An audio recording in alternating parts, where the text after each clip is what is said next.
I'm good, thank you. Just finished second session, ate Okay. my snack, and ready to talk. Are you in Majorca now? Yeah.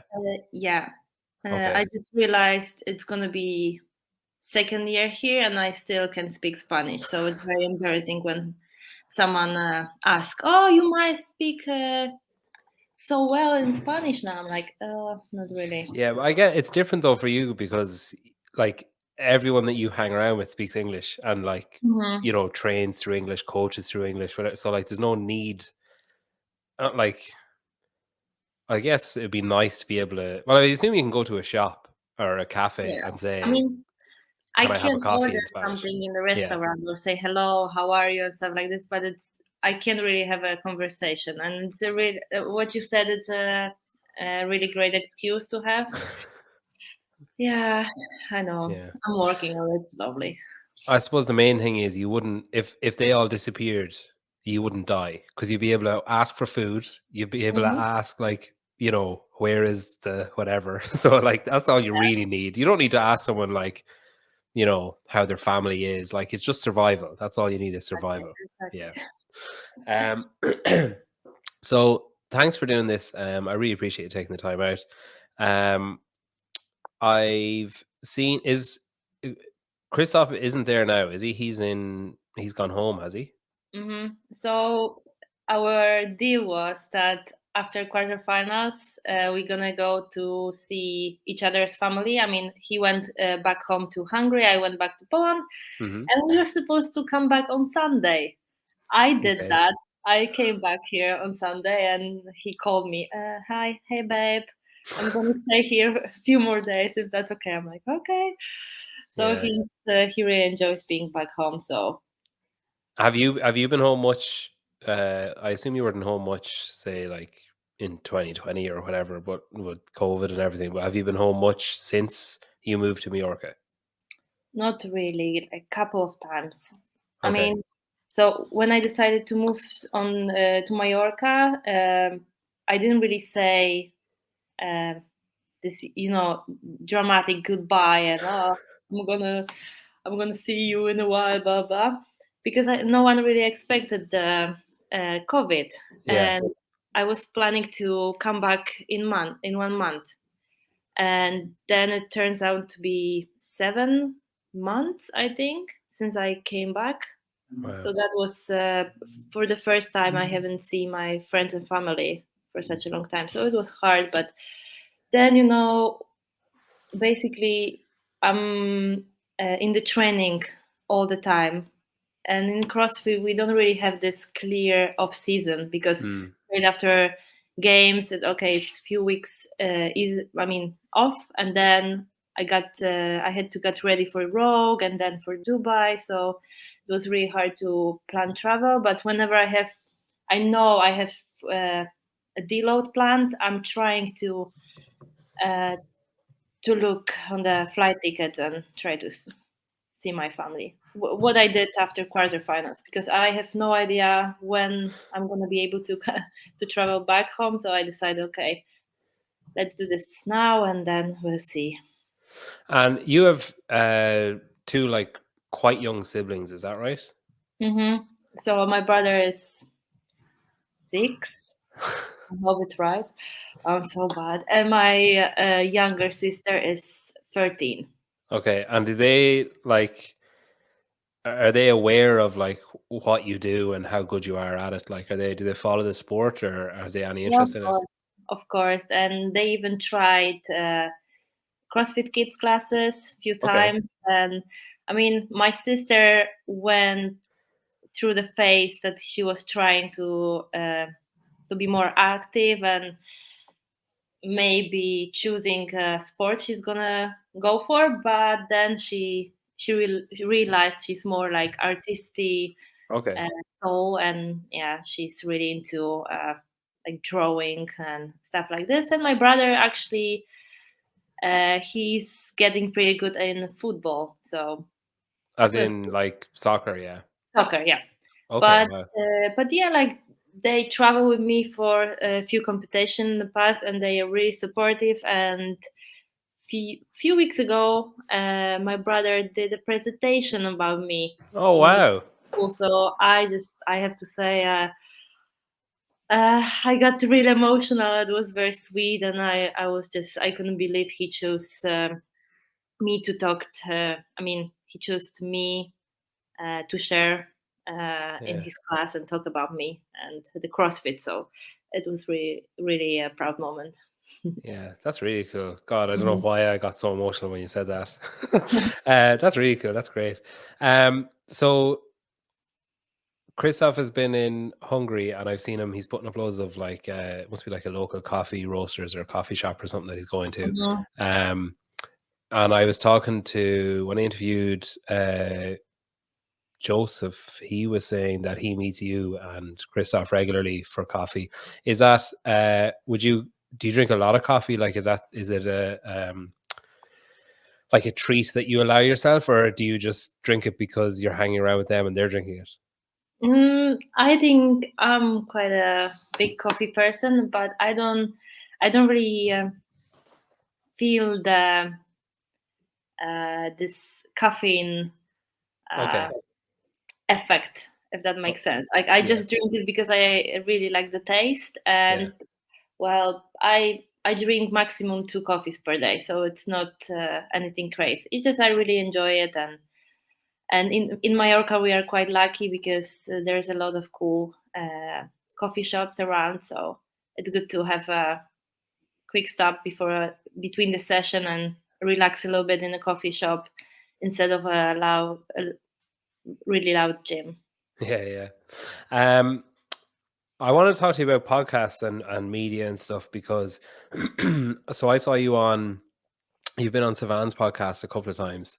Hmm. And then you've done like some interviews with Morning Chalk Up and obviously we'll talk about it later on, but you've got the kind of documentary series as well. Um I was curious, like, how comfortable are you in the limelight? Like, how comfortable? Because obviously, I suppose you've been kind of because of your performances and your ability, especially in say the last like maybe 18 months, you've really been pushed into the kind of center stage area. Whereas like before, it's I guess when you're not reaching the heights that you're currently reaching, you can kind of shy away a little bit. Like you might not be as in demand. And I was curious, like, are you adjusting all right to that? Do you find it weird that people want to talk to you, or is it something that you're kind of like, yeah, no, I'm happy to do that? No, it's very uncomfortable. It's something I'm not comfortable with, and I still think that training hard at the gym is way easier than doing interviews and talking about myself. I never really wanted to be in the center of attention, if that makes sense. Yeah. But something switched to switch when I compete. It's just I don't really uh, think about anything what's happening around me. I just really I'm just focusing on the task and trying to do the best what I can. Did you is your English from school? Like, did you do English in when you're in like secondary school or high school or whatever? So yeah, I actually I started to have English classes very early. I was around 4 years, I think. So it Okay. was back in the kindergarten. But I would say English in schools were most like we were writing stuff. We were really focusing on the grammar and Yeah. everything. We didn't really practice speaking. And when I met Christoph, it was very awkward sometimes because I couldn't really talk. So I Just would like say, smile and nod. yeah, yeah, or yes, no, yes, no. So it was very funny. But I started to spend more and more time with him, talking through the phone, and I just got more comfortable, and I stopped caring when I do mistake or something like that, which was a breakout, I would say. And uh, yeah, I think it was thanks to him. I learned to speak better, but it's still, of course, that's the main reason. One of the reasons why I never was really into doing interviews with CrossFit Media and stuff, just because everyone can hear my English and my really strong Polish accent, and I was very embarrassed of that at the beginning. But now I'm like, okay, fine. Like English is it's not my first language, so I have full right to make Yeah. mistakes and sounds a little bit funny. But yeah, I should be proud about that then. Yeah, well, I think it's like anyone in the media that I know of anyway just wants to show the best possible side of the athlete or whatever. So I'd say, you know, like yeah, I'll include myself in that in the media group. But I think like we'd never, you know, show you in a bad light if at all possible. So like even if you're just, you know, like if I see you searching for a word, I try and offer a suggestion. I won't just Mhm. sit there and like wait.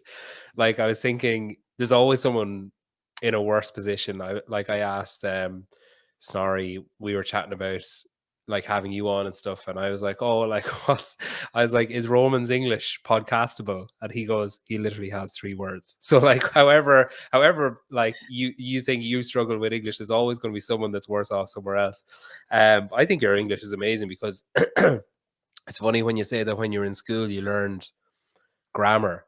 That must have been a fucking nightmare because like English makes no sense. Like if someone asked me different grammar rules about English, like everything just is an exception to Mhm. the rules just don't make sense. It's like, you know, I know there's one that we always learned in school was like when you're spelling, it's like I before E except after C. But then when you start looking at all the exceptions of the rule, it's like, hang on, there's more exceptions to the rule than there are words that Exactly. follow the rule. It doesn't make any sense. And then like even just words that mean the same word that means like 5 different things because there's an E in it or not or what, you know, like it's a shit show to learn grammar, I'd say. Um, when you're doing interviews and like podcasts and like, you know, like written interviews and the documentary and stuff, have you got like a limit? Like, have you got a cutoff in the year, say, where you're like, okay, no more now because it's business time, or like, is it a welcome distraction, like to have these kind of I guess like breaks from training or whatever, or does it come to like say May when you're like, okay, no more. Now we just focus on what I'm doing, and then maybe after semis I might do some more, or like, do you kind of enjoy, you know, moving away from the gym and doing this and then going back? Is it a break?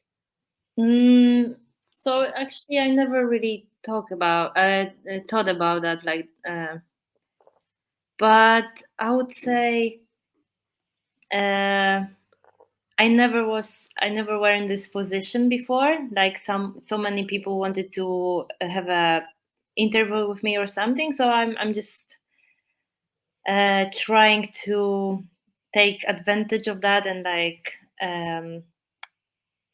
talk a little bit about myself, and people can get to know me. But like I said before, it's something really uncomfortable for me, and it takes a lot of energy and sometimes even stress from me. So actually you brought it that maybe at some point of the season I would prefer to focus on the training. I think Yeah. I would do that. Like now it's quite easier. I mean, not that stressful time when it comes to training. And it's good to get this exposure because at the end of the day it's like both. I mean, there are two things with athletes. There's like uh, what we do at the gym and how we compete, but there's like this business side as well. Mm. So we have to show ourselves to people and uh, to get new sponsor and be able to even do this. So of course I would like to people to get to know me, and yeah, but maybe after semis I will stop a little bit. Yeah, we'll Yeah. see. I don't think anybody would blame you in like, you know, June if you just said, okay, Mm. I'll speak to you all in like end of or middle August or whatever. Um, so the documentary then is run as a series, and I've had Joseph on talking about it. I've seen the first 2 episodes are out. Like it's it's really good. Like it is brilliant. There's a lot of stuff that I really like about it. Like I think the first episode was like it. I kind of saw it as a bit of a teaser. Like it was kind of Mhm. showing like what's coming, and it was kind of getting it hyped up and stuff. The second one, I think it was called like planting the seed or plant the seed or something. I think, Mhm. and I think I messaged him afterwards, and I was like, I absolutely loved the fact that there was like a parallel of you starting CrossFit and like planting that seed, and then the Open this year, and like the start of the season and how it was running together. I really like that. Um, are you like, do you watch them back? Like, are you, because if I'm just thinking now, if you're saying that, you know, you're not sure how comfortable you are at doing interviews and stuff, like, I know I absolutely fucking hate watching or listening back to myself doing anything. Like, when I'm editing these, I'm constantly just like, oh God, you sound so stupid, like all the time. Have you watched them back? And is that like, do you like lock yourself away in a room and watch it on your own and then say, yeah, that's fine? Or do you watch it with Christoph, or do you just wait till it comes out? So it's different with Josie's video. I mean, just because how passionate he is about that and how much I'm just curious how what he did with those videos. So I watched them, but when it comes to any kind of podcast or like speaking interview, I never listen myself. I just can't. It's just too awkward. And it's funny because I really like the first video, the first episode, because I barely spoke there. And the second video, the second episode, basically it was basically all me talking. I was like, Josie, maybe we should cut some stuff and just show more training or more outside the gym stuff. But there was a really positive feedback from people and only positive comments. So I think people really don't mind me talking a little bit funny. Maybe they even think that it's sweet or something. Yeah. And actually, uh, Josie's project uh, made me more open for those interviews, just because I already heard myself. I was like, okay, everyone already heard me, how I talk and everything. So I just might go with the flow and just don't care Yeah. and Well, I be. mean, like people are there for you. So like Mhm, if they're watching the video, they're watching it because they're a fan or because they're mhm, curious or because they want to know more, or they've seen you do some of the extraordinary things that you do and they want to know more. And I think it's the same with this. Like, you know, probably 80% of people who listen to this have either searched your name or have seen it somewhere with your picture on it and clicked on mhm, because of that. And then there's obviously the whatever 20% that just listen to everything. But like, but they're nice people anyway. But like, it's like mhm, if people are going out of the way to listen to you, there's nobody. Well, there probably are some people, but there's not many people willing to give up an hour or whatever to watch or listen to someone that they don't like. Do you know what I mean? mhm, So like, you know, it's kind of like giving it. Have you ever seen anyone give like a best man speech at a wedding? mhm, Like that's the best audience you can ever have because everybody in the room wants you to succeed. Like everybody in the room is like, please be funny, and they're like waiting to laugh or they're waiting to clap, or they're all in a good mood, they're all there, like they're all listening to this person with the microphone, and they're like, come on, like we really want you to do, like no one wants a best man speech to be shit or to be awkward. Like everyone wants to be funny and enjoyable. And I think that's the biggest parallel I can draw between guests on like interviews or in documentaries or whatever, is everybody wants that person to do well and they want them to come across well.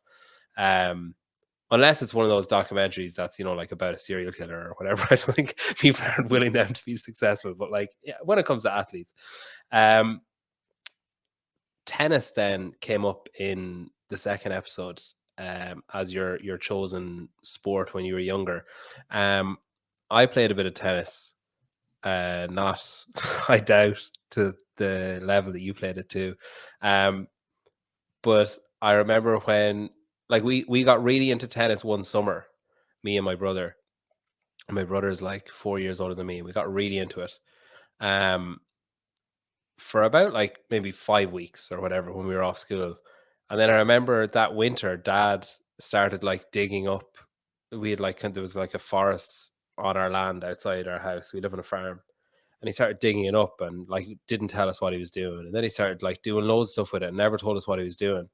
And then like he got a tarred like tarmac put on it, and we were like, "Is it a car park? Like what is going on?" He was like, "No, I'm making you a tennis court because you're so into tennis." And we were just like, "Oh man, that was like, a couple of months ago. Like that was just we're not really that into it anymore. We're kind of gone off it a bit." But because he had gone to all this effort, we were like, "Yeah, look how much we love Let's go. tennis." Like forcing ourselves to play it.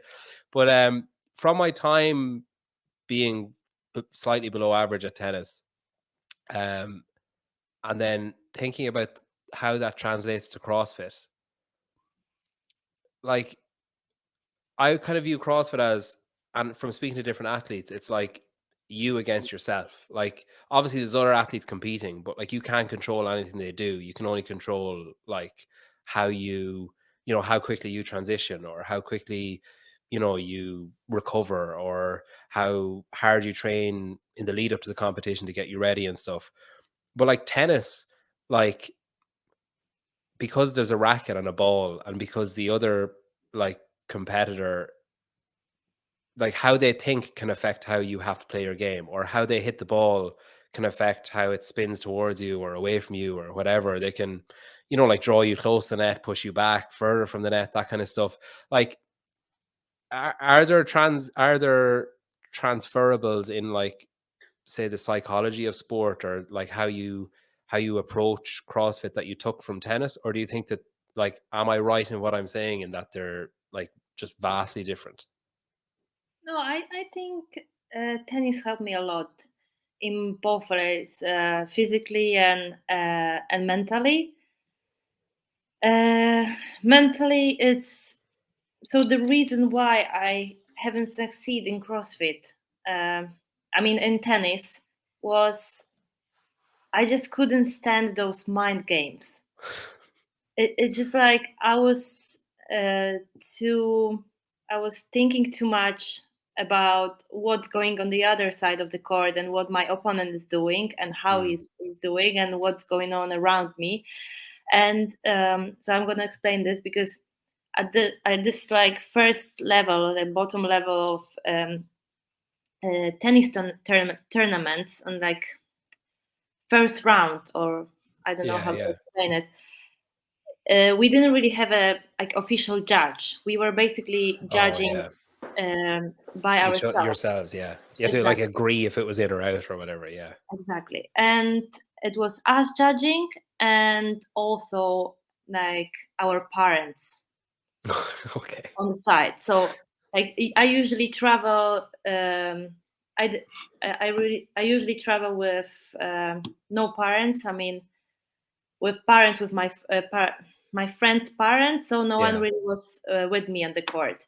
And I was just so scared to call out or something, just because I knew this girl is gonna come to my side and she's gonna be like, oh, show me the mark on the court, and then their parents gonna come and it's gonna be all agreement. I'm gonna be like, oh, I'm sorry, I didn't want to say that. And I was just so stressed about that, and I could play anything on the training, but when it comes to competing, it was just very, very hard. And I couldn't find myself then on the court during tournaments. But when I found CrossFit, it was just a whole different story. I just could focus on myself only, and I wasn't afraid of anything.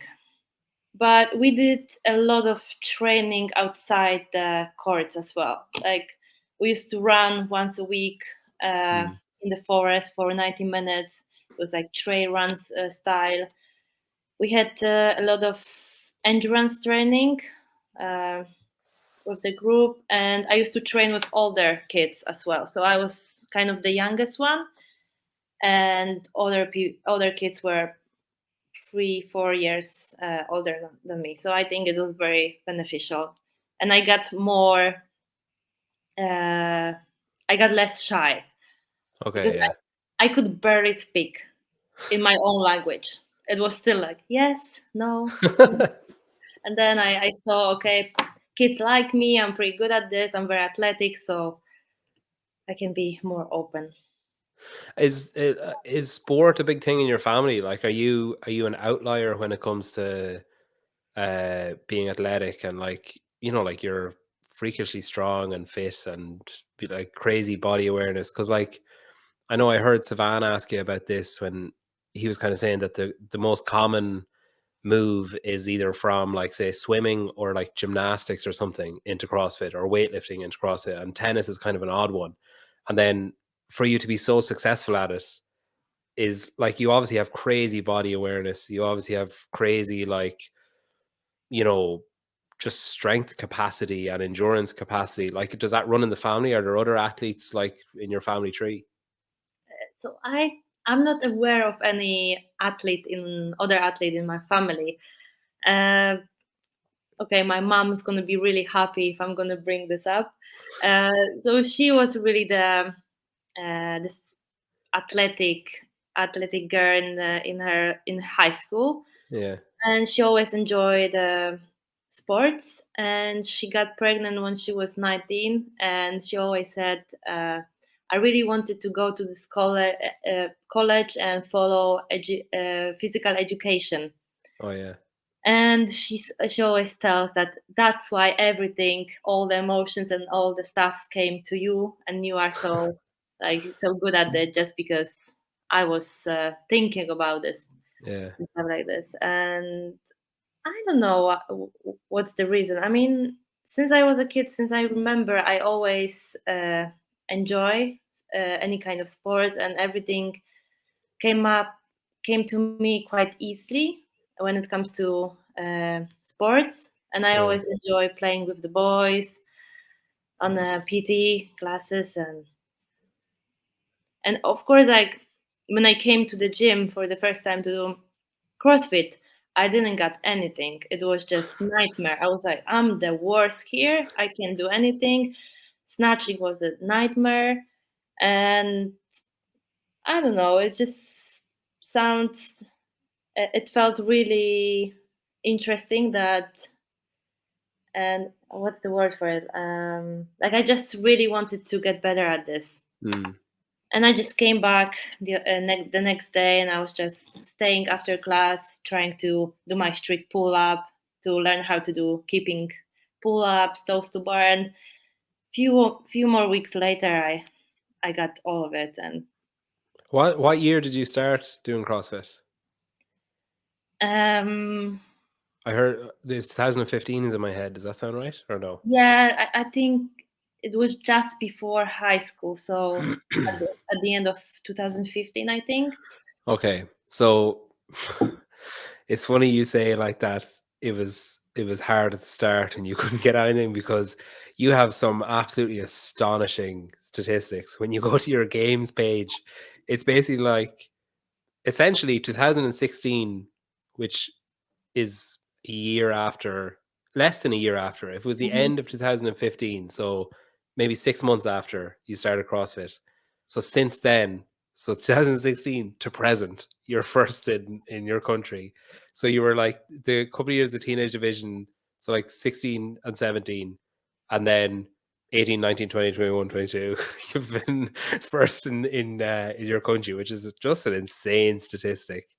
Um, like it's crazy to think about someone starting a sport being like, oh, I'm terrible at this, I don't understand any of it, to just be first in their country forever after they start doing it. It's crazy. um the one thing that really stood out to me, so 2017, um you were at regionals in 2017, and you were, it said, I think it was like 66th or something in Europe. Sorry, no, you were 66th in Europe in 2017, and then in 2018 you were fifth, which Okay, is like a big jump. Like, because the rest of your jumps have been like more consistent. We'll say it's like fifth to fourth, or like that kind of thing, or cool. then to the games, that kind of stuff. What was there major changes made between say 2017 2018? Was it like did you focus on it more? Did you change your training? Was it just a case of like things coming together nicely? I think it's a mix of everything. It just, let's start like with that. I wasn't aware that the transition from being third at the games as a teenager into elite woman division is gonna be so hard. Yeah. I just didn't see this gap between uh, the What level. was the biggest shock there, do you think? Was it like Just strength or capacity or what, or like how is it, in what way was it more difficult? like gymnastic, uh, especially Yeah. gymnastic, especially, yeah. And strength was just coming together nicely. I think that's the good, very important thing as well, that I got strong really slowly. Like every year was just slightly better, better, better, and it wasn't just like this crazy jump and Yeah. 20 kilo PRs on every lift in 1 year, for example. And back to 2017, so it was very tricky year because I when I didn't make it, I was just very down, and I just started doubting myself and thinking, oh, maybe this CrossFit thing is not for me. Maybe I'm not that good how I thought I can be. And it was the year when I was finishing high school, so I had my really important final exams, and I decided, okay, I'm just gonna focus on the final exams now, and then I will see. And the Mm. final exams were done, everything went great, and I had a longer summer like holidays. So basically I spent whole 3 months in the gym training, and then I did some competition in Europe. I think it was in Greece, I think, and there was a lot of um older girls who competed multiple times in the regionals Mm.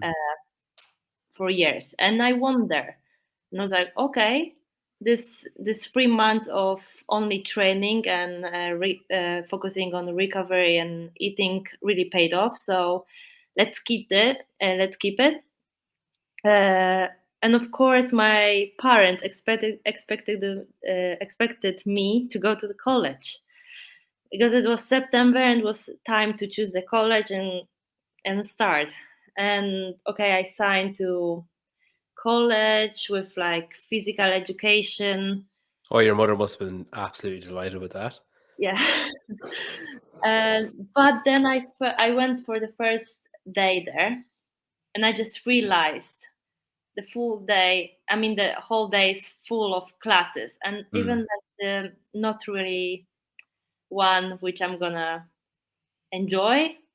And I just saw like if I really wanna be good in CrossFit, I don't really have time to go for full day classes because my plan was to go only to college for the weekends. There was an option like that, and this college offered something like this for some people, but you would have to be in Olympic sport. Okay. So I could go to like Polish team and represent my country in some kind of Olympic sport, but CrossFit wasn't in there, so I couldn't really choose this option, unfortunately. And then I realized, okay, I'm just doing a break now.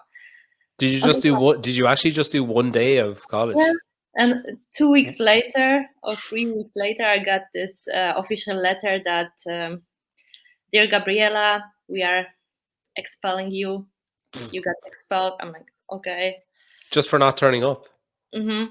And what, were you living at home or were you had you moved to go? I was Okay, so living at home. what was the, say you start college, let's say you start college like the 1st of September. What was the atmosphere like in your house on the 2nd of September when you were like, no, I'm finished with that? So it was, my mom really believed in me from very beginning, and my dad wasn't really sure because it was a little bit like, I understand him. I spent so much time training, doing tennis, Yeah.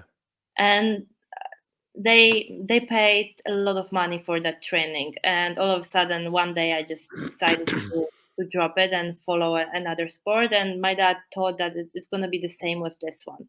I suppose as well because it's not as recognized a sport. So like tennis, there's a clear like, you know, professional path, whereas Mhm. CrossFit it's like, you know, it's getting a bit better, but it is just like, okay, well, first you need to get a sponsor and then you need to get another one, and you know, like, so I suppose for someone, especially that previous generation, like say of your parents, to understand that or to believe that there is a career path in it, I guess is difficult.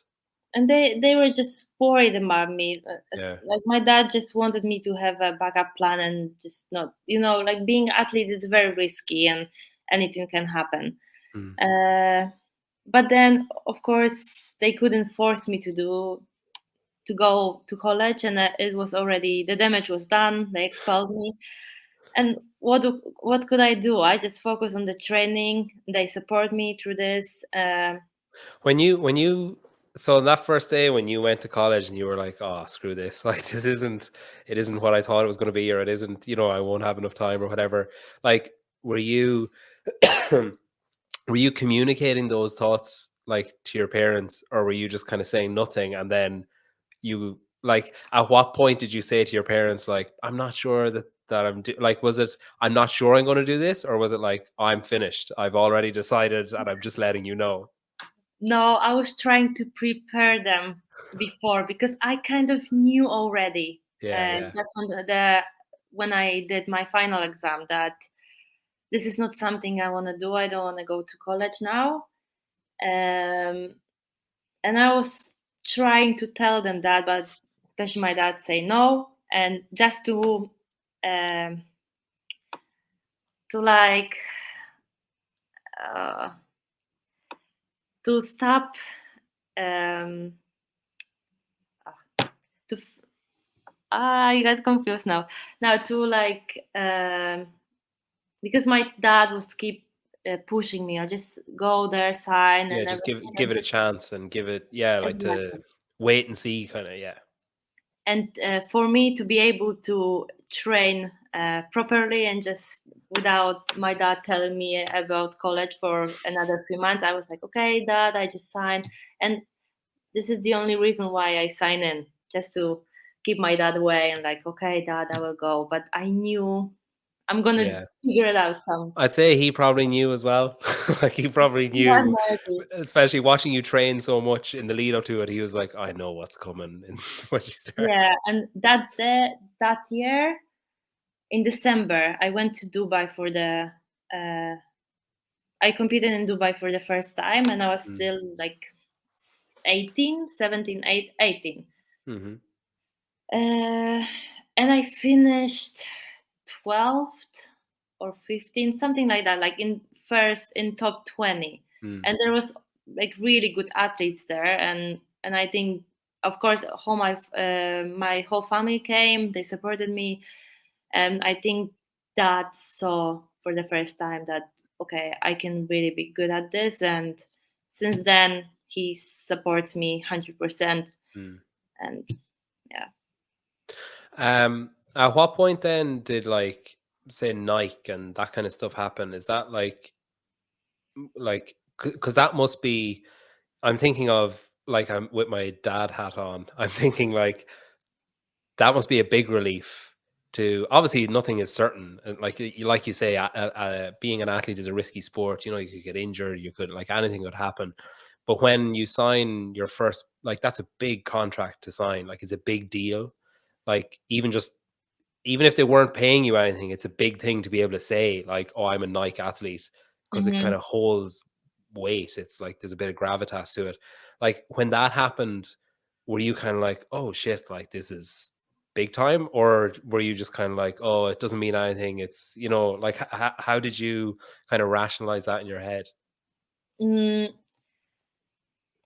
I'm gonna start with it was always my dream to be an athlete, and especially Nike athlete. So when I saw email from Nike saying that, hey, Gabriela, we saw you at the regionals in Berlin.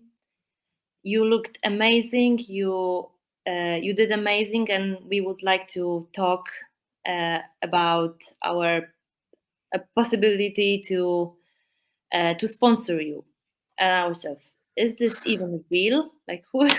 I Yeah, just yeah. asked, like, is that like who is this? And are you real? And like, no, it was amazing feeling. It was amazing feeling, and I and the oh, it just like before that it was 2018, like late 2019 when I signed with them. I mean, late 2018 when I signed with them. But before that, for example, for 2016 CrossFit Games trip, when yeah, I were able to get some sponsor to help me with the travel, but it Mm, was just like one time payment. So it was already a big win that someone is willing to help me to travel. And after that, I had some sponsor from Poland. It was small payment, but still was pretty cool that mm, I'm 17 years old and I'm able to earn some money from sponsor by just training and getting better. So, mm. but the Nike deal was like uh, changing point, and Yeah, it's cool. Um, so you finished in the teen division. You finished third, um, and then you said that you struggled a bit with like the move into the elite division. Do you think, well, like, did something happen? Like, did you have a moment of like, I know you mentioned the competition in Athens. Was that kind of the turning point of, okay, I can keep going at this? Because obviously, like, I've spoken to, say, teenage athletes who, you know, like people like Dallin Pepper and stuff, who are just now are moving into the elite field, and like there's kind of a common thread of, you know, it's nice to be successful in the teenage division, but it's not the goal. Like, it's not what the purpose of things isn't to do well at the teenage division. It's to do well when they move up. So when you were competing and when you were training and going to the games at whatever 16, 17, like, was your long-term vision then, okay, this is nice and everything, but I want to be in heat four of, you know, the elite women's, like, was that your goal then? um, I'm gonna say it was after the games that year when I stood on the podium and I just like the prize the ceremony happened on the tennis stadium in Yeah. Carson, California, and just the vibe there, it's amazing. I was just standing on the podium, knowing that I really came here just to enjoy myself and enjoy this trip without really focusing on winning, and I still end up on the podium.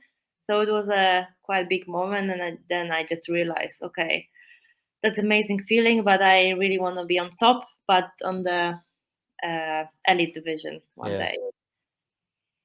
Um, so you finished sixth last year at the games, and then you finished third at Rogue, and you finished third in Dubai as well, didn't you? Mhm.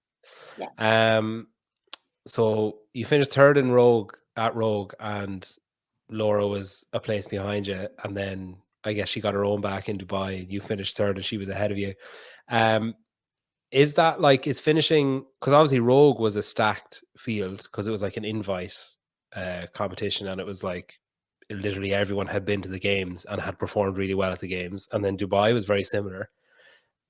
Like, do those kind of performances and those kind of moments, or like standing on those podiums, is that like, does that feel like you're kind of really stamping your arrival on the sport, that you're really like making a statement? Because I know some athletes view those competitions as, say, a little test to see, okay, where am I at in my off season, where am I at compared to the other people who are in their off season. And then I know other athletes view them as, I'm going to make a statement when I go to that competition, and I'm going to scare the shit out of everyone for like Madison next year. Like, where did you fall when it comes to those mindsets of, say, for Rogue and for Dubai? So uh, the purpose of those competition, off-season competition, was to practice, to practice how to compete Yeah. and to not make, or like to make the mistakes on those off-season competition, and to learn from them and be ready for CrossFit Games. Because at the end of the day, the main goal is uh, to do well at the games. So uh, maybe that's why uh, I did quite well on them, just because I didn't have this pressure. Yeah. You were Uh, able to take a swing, I guess, on some of the events. yeah. Yeah. Um, does that change how you'd approach the games then? Like if you're at Rogue and you like performed incredibly well at Rogue and Dubai, and if you're saying that some of those events you kind of, I guess, took a chuck it and see like Mhm. mindset of like, well, let's just like go for it and see what happens. Whereas maybe at the games, obviously there's more events, I suppose. But do you think maybe in 2022, when we'll assume when you're at the games, do you think you might be a bit more risky with some of your events? Do you think you might take some more swings than you did last year? We'll see. We'll see. Of course, it really depends on what the event's gonna look like, Mm, right? But yeah, this is something interesting. Like for sure, I'm gonna work a lot on my mental side when it comes to this, because last year I went, I competed the games uh, with like small goal that it would be amazing to finish in top 10, but I didn't really like believe in 100%. Like mm, it's not gonna, nothing bad's gonna happen if I'm gonna finish outside top 10. Like it's fine. But mm, then I was really doing well during the weekend, and of course the pressure got like, okay, at some point, like I could even almost grab the third one, which was crazy feeling. I would never expect that. And of course some nerves got in and stuff like this. So for this is another lesson I got from the competition. And I don't want to have this uh, feeling again, like mm, this pressure which I put on myself, which is really really bad. And like you said, 2022 game's gonna be different, but I'm aware of that this pressure might come sneak in, but I'm gonna be ready for it to be. mm. Yeah. Um, so you're we mentioned there that you're with the program and you started with them in 2020 and Hmm. moved uh, to Mallorca.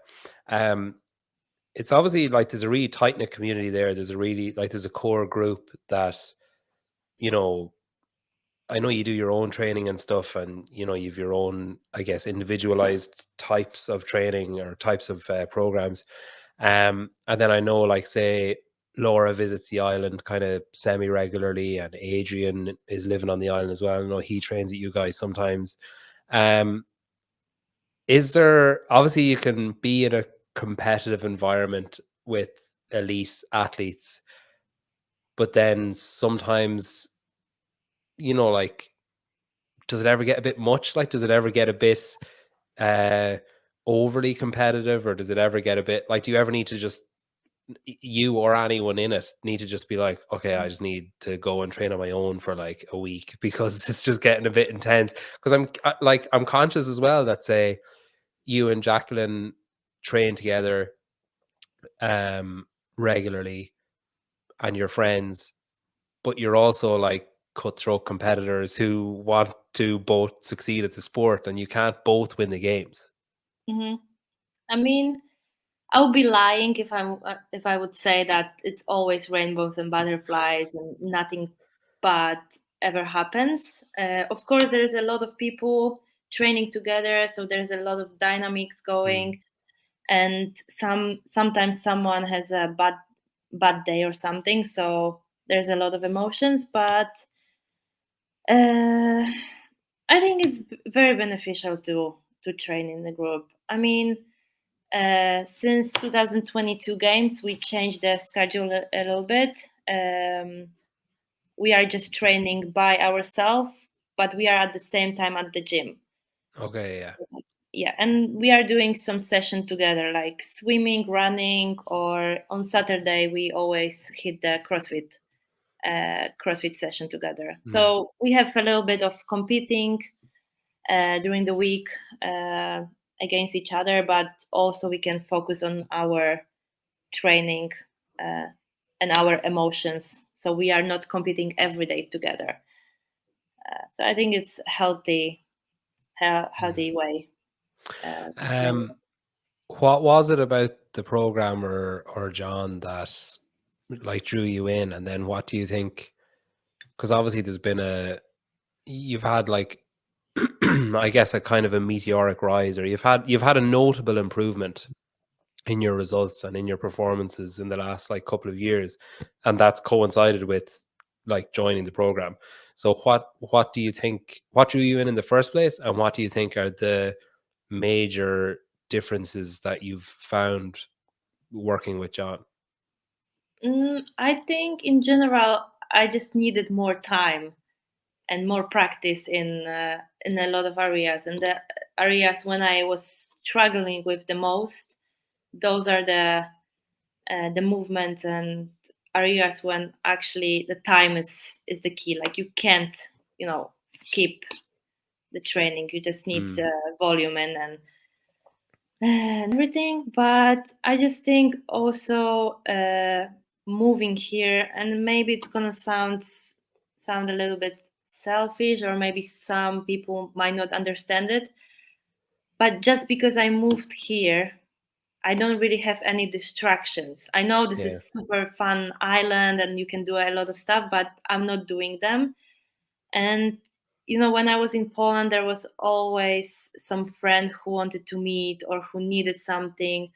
There was a family reunion, family Mm, meetings and everything, and of course I couldn't say no.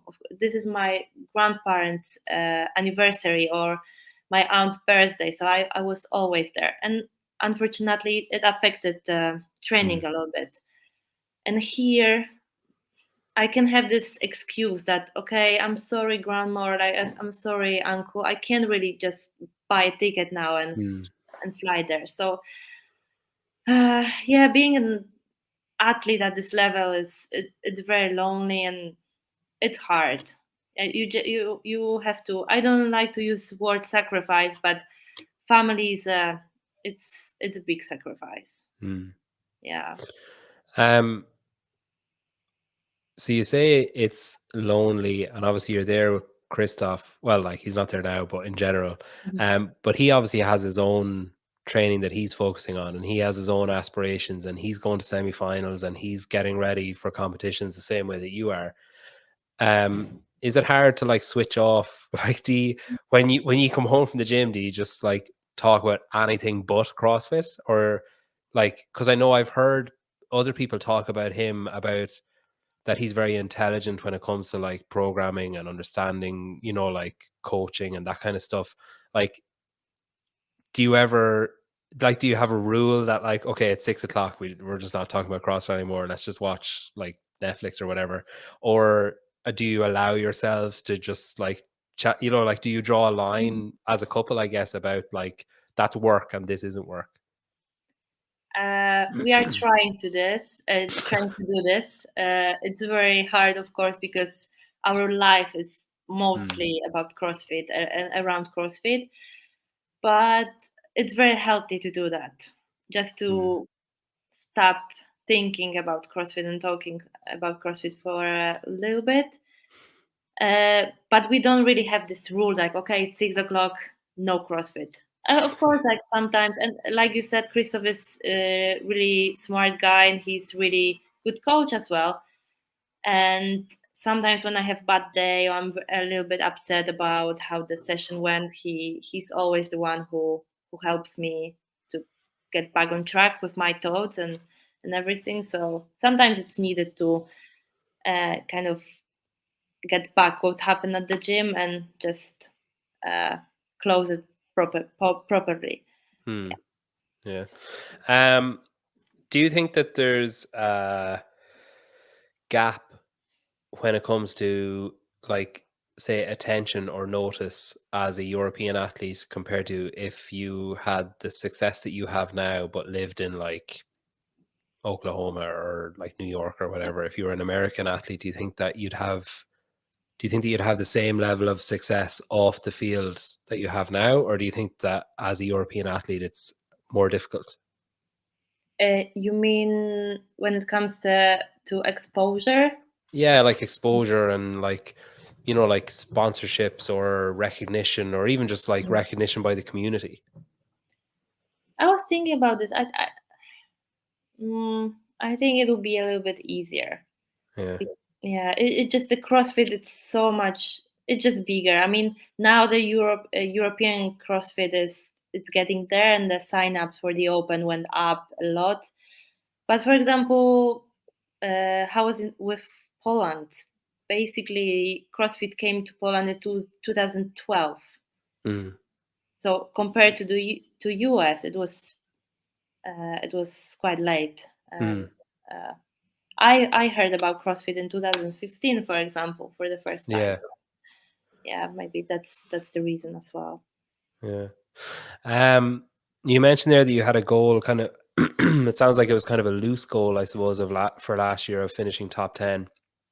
Um, have you a more, like, concrete goal for this year, or are you waiting until after semifinals to start thinking about what you want, or did you think about what you want like last August? Mm, so I was sitting. It was already after the games, and after the games for the podium ceremony, all the athletes are Mm. coming onto the floor. Yeah. And I was just sitting there and watching the podium finishers, and I wasn't even happy about my sixth finish because I was just thinking that I would love to be there, and and that that moment I just uh, promised myself that I'm gonna do e- everything what I can to be there next year.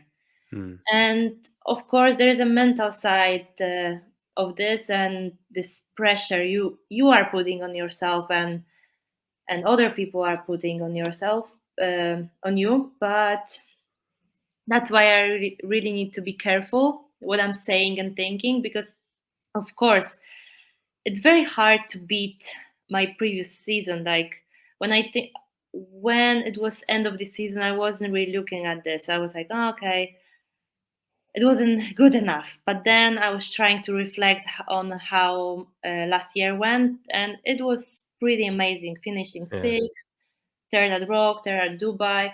So I could be proud of myself. And from that to beat that, the next season, Yeah. it's gonna be hard. And of course, nothing's gonna make me happy and satisfied, which is lower than sixth at the games. Yeah. So that's the tricky thing.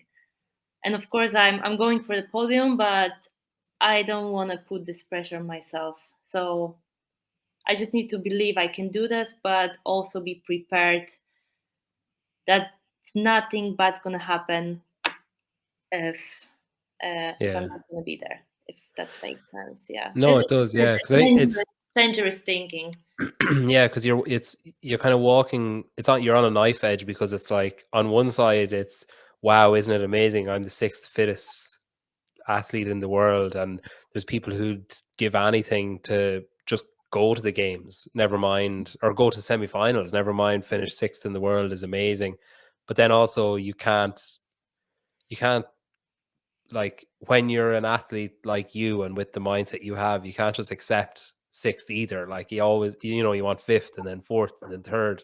Exactly. So yeah, but then I suppose it's it's hard to put a number on it, especially when, like, when you look at the field, Yeah. it's just crazy. And it's the type of thing, like, it I can understand the frustration of sitting looking at the podium, but then when you see the people who are on the podium, it's like, nobody finishes where they don't deserve to finish, I think, Mm-hmm. unless something awful happens, like they can't compete or they get injured or whatever. But like, it's an incredibly unforgiving sport when it comes to like one little mistake or one little gap or whatever can just cost so much. So yeah, I think you're on the verge of something special, if not this year, definitely soon. Well, look, we'll finish with a quick fire. So these are all either or. Um, so snatch or clean, Clean. dumbbell or barbell, Barbell. run or swim, Run. row or ski, Row.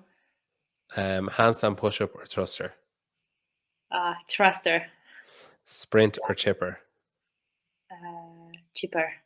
That's the fastest anyone's ever answered the quick fire. So you have the record time of the quick fire. Most Really? people, yeah, most people react to a question or like pause or think about it. That was impressive.